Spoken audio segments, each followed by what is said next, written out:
हरी वादियां और घाटियों के बीच से सवारी से भरी बस अपने गंतव्य की ओर भागी जा रही थी।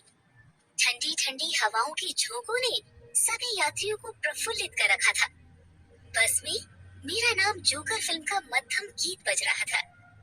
इन सब के बीच 22-23 साल का सचिन अपनी ही धुन में मस्त खिड़की से बाहर निहारते हुए अपने आने वाले दिनों को लेकर प्रसन्नचित्त बैठा था।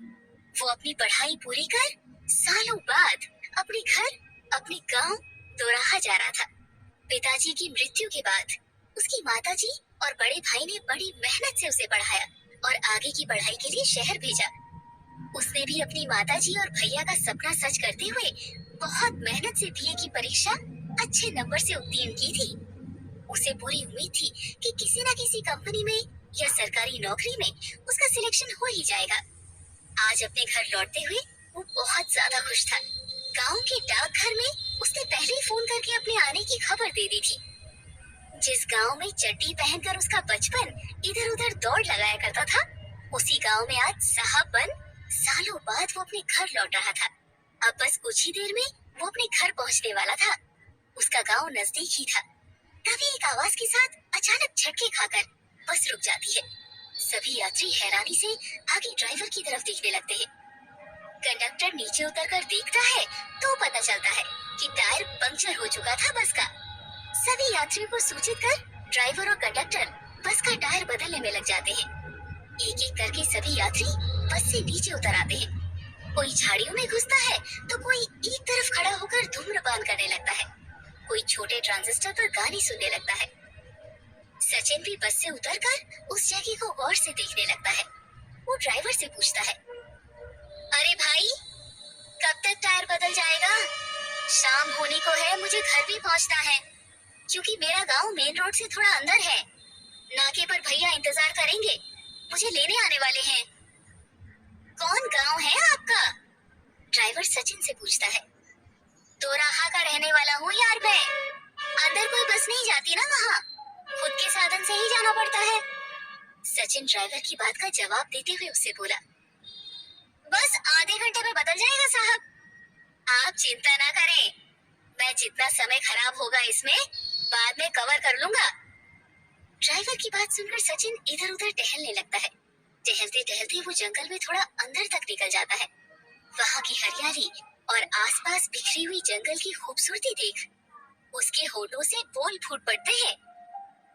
कितनी शांति और सुंदरता है यहाँ। शहर की चिल्लपों से दूर हरियाली की गोद में जिंदगी कितनी खूबसूरत लगती है। वहाँ तो बस भाग दौड़, हर इंसान अपने में ही सिमटा हुआ है। रहने के लिए तो दड़बों जैसे छोटी छोटी जगह, गरीबों के लिए तो जानवरों जैसी हालत है वहाँ। बस शहरी चकाचौंध देख लो, उसके पीछे की हकीकत कुछ और ही है। अपने आप से बातें करता हुआ सचिन वहाँ एक झरने के पास पहुँच जाता है। वहाँ का नजारा देख वो हतप्रभ रह जाता है। बहते कलकल झरने को देखकर उसका मन बहुत खुश हो जाता है। वो दोनों हाथ ऊपर कर आंख बंद करके जैसे वहाँ के मौसम, वहाँ की सुंदरता को अपने अंदर महसूस करने लगता है। तभी उसका पाँव चिकनी मिट्टी की वजह से फिसल जाता है।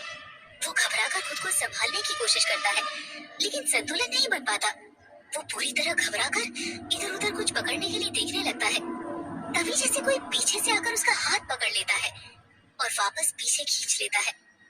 वो हांफते हुए सर ऊपर कर देखता है तो देखता ही रह जाता है। एक निहायत ही खूबसूरत लड़की जो देखने में किसी गांव की सीधी सादी गुड़िया सी लगती है।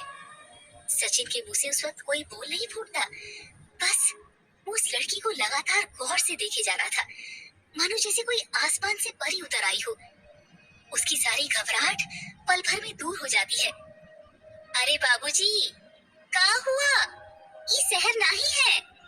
यहाँ दोनों आंखें खुली रखकर चला करो। नजर हटी, घटना घटी। आप इस घने जंगल में क्या कर रहे हो? उस लड़की ने आश्चर्य से सचिन से पूछा। सचिन जो अब तक सब कुछ भूलकर सिर्फ उसके चेहरे में खो गया था, उसके झिझोड़ने से हड़बड़ाकर उठकर खड़ा हो गया। कुछ नहीं, मैं तो बस घूमते घूमते यहाँ तक आ गया था। पता नहीं कैसे पैर फिसल गया। घूमते घूमते? ई सुनसान बियाबन जंगल में भला कोई घूमने फिरने आता है क्या? दरअसल मैं शहर से अपने घर दोराहा जा रहा था। रास्ते में बस का टायर पंक्चर हो गया। ड्राइवर ने बोला आधा घंटा लगेगा, तो मैं टाइम पास करने इधर उधर घूमने लगा। मेरा नाम सचिन है। यहाँ की खूबसूरती, यहाँ की हरियाली से ऐसा मोहित हुआ कि खुद ब खुद खींचा चलाया। ये जगह वाकई बहुत खूबसूरत है। सचिन उस लड़की को देखते हुए बोला, हाँ बाबूजी, खूबसूरत तो है, पर हर खूबसूरत चीज अच्छी नहीं होती। बाहर से जैसा लगता है, अंदर से वैसा होता नहीं। क्या मतलब? सचिन ने उसकी बात सुनकर हैरानी से पूछा। अरे बाबूजी, अब हर चीज का कोनो मतलब होता है का? कुछ चीजें बिना मतलब की भी होती हैं। सचिन उस लड़की की रहस्यमयी बातों से बड़ा प्रभावित हुआ। अरे मैं तो पूछना ही भूल गया। मेरा तो ठीक है, मैं वक्त काटने घूमता घूमता यहाँ चला आया क्योंकि बस खराब हो गई थी। पर तुम इस सुनसान जगह पर अकेली क्या कर रही हो? सचिन आसपास गौर से निहारते हुए हाथ के पंजे को हवा में हिलाते हुए उस लड़की से बोला, ये जगह तो हमारा घर का अंगना है बाबूजी, हम तो यहाँ रोज आवत है। मतलब? सचिन ने फिर पूछा। आप शहरी लोग हर बात में मतलब बड़ा ढूंढते हैं बाबूजी। हम यही पास की एक छोटी सी बस्ती है, वहीं रहते हैं। हमरे अम्मा बाबूजी खेतों में मजदूरी करते हैं और हम यहाँ जंगल में सूखी लकड़ियाँ बीनने आते हैं। कुछ लकड़ियाँ बस्ती के दुकानदार को बेच देते हैं, थोड़े बहुत पैसे मिल जाते हैं। कुछ घर में चूल्हे जलाने के लिए ले जाते हैं। मुआ वो दुकानदार बहुत बेईमानी करता है, इतनी सारी लकड़ियों के जरा से दाम देता है। कहता है कि तेरी लकड़ियाँ गीली होती हैं। अब आप ही देखो बाबूजी, क्या ये लकड़ियाँ आपको गीली दिख रही है? सचिन उस अनजान लड़की की प्यारी प्यारी बातों में खो सा जाता है। वो बोलती जाती है और वो बस उसके हिलते हुए होठों को ही देखता रहता है। तभी वो लड़की अचानक से लकड़ी का गट्ठर उठाकर भागने को होती है। अरे बाप रे, आज तो बहुत वक्त हो गया। आपके चक्कर में देरी हो जाएगी तो अम्मा तो मुझ पर कहर बनकर बरस पड़ेगी। आप भी जल्दी इस जंगल से निकल जाइए बाबूजी, यहाँ ज्यादा देर रुकना ठीक नहीं है। संजा होने को है। अम्मा कहती है कि संजा के वक्त जंगल में ज्यादा नहीं जाना चाहिए। ये जंगल भूत प्रेतों के लिए मशहूर है बाबूजी। मैं तो दिन में अपना काम निपटा के यहाँ से निकल जाती हूँ। जब धड़धड़ी का वक्त होता है तब जंगल से चले जाना चाहिए। ये धड़धड़ी क्या होता है? सचिन बड़ी उत्सुकता से उस लड़की से पूछता है। आपका नहीं पता क्या बाबूजी? अरे हाँ, आप ठहरे शहर में पढ़कर यहाँ आने वाले, आपको कैसे पता होगा? धड़धड़ी वक्त का मतलब जब सूरज डूबने वाला हो, जब गाय बैल चरकर वापस लौटते हैं ना, उस घड़ी को कहते हैं धड़धड़ी का वक्त। अम्मा बोलती है कि भगवान ने इसी समय उस राक्षस हिरण्यकश्यप को मारा था, इसीलिए ई वक्त। काम ऐसा करो कि एक पहचान बन जाए, हर कदम ऐसा चलो कि निशान बन जाए। यहाँ जिंदगी तो हर कोई काट लेता है, जिंदगी जियो इस कदर की मिसाल बन जाए, जिंदगी जियो इस कदर की मिसाल बन जाए। काम ऐसा करो कि एक पहचान बन जाए, हर कदम ऐसा चलो कि निशान बन जाए।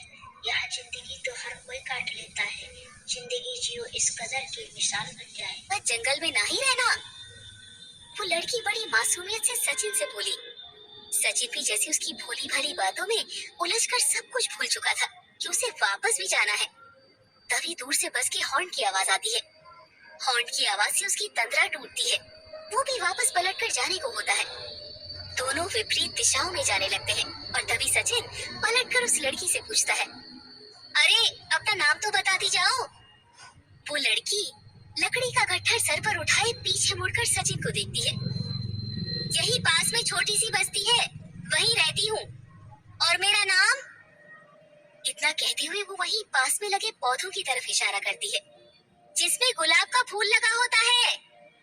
इशारा करके मुस्कुराते हुए वो वहाँ से दूर झाड़ियों में ओझल हो जाती है। सचिन उस गुलाब के फूल को देखकर मुस्कुराते हुए सर पर हाथ फेरकर वापस बस के पास आ जाता है। अरे बाबूजी, कहाँ रह गए थे? सभी सवारियां आ चुकी है, बस आपके लिए खड़े थे। जल्दी आइए, वैसे भी बहुत लेट हो गया है। आज तो हमारा सीट भी हमें नहीं छोड़ने वाला। आइए जल्दी आकर अंदर बैठिए। कंडक्टर सचिन को अंदर बैठने का इशारा करता है। सचिन वापस अपनी सीट पर आकर बैठ जाता है, पर उसके मन में निरंतर उसी लड़की की बातें घूमती रहती है। वो मन ही मन मुस्कुराते हुए खिड़की से अपना सर टिकाकर बाहर की हवा के झोंकों में खो जाता है।